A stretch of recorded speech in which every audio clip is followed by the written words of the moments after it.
particularly want to know a little more about relationship you had with your mother, because we hear that she gave 9 children and you were the third, and she had difficult time coping with her mental health issues. You start with the question very unusual. Nobody asked me that question about my mother. First thing I can say, she is an amazing person. She was an amazing person. She went to school up to 4th grade. My father was about the 8th grade, so that's the kind of family that I'm from. We are a rural family, grew up in the rural areas, very low income family.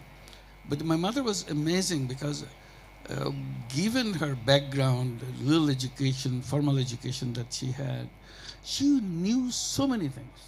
She could recite poems after poems whenever she feels anything. She will have exactly the poem she wants to recite on that particular day.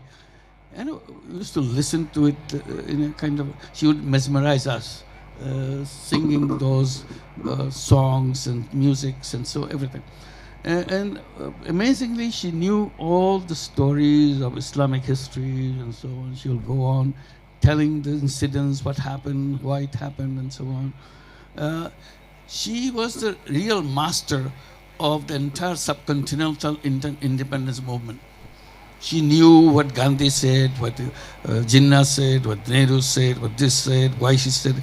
She would blame them, she would troll them. And we had no idea what she was talking about. But then she went into a spell of mental incoherence. She couldn't recollect things, she could not say things, she'll get angry at one time and so on. So that's the part. We are so close, and we are 9 children, 7 brothers and 2 sisters. But somehow I felt that I had a very special attention from her. She loved him very much.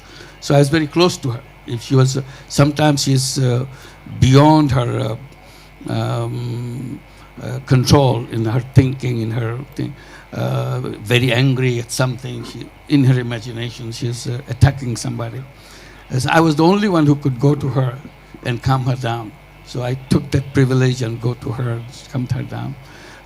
So I would say she left an amazing impact on me about the values. And when people tell me, who first encouraged you to get interested in the poor people, I never hesitated by saying that it's my mother.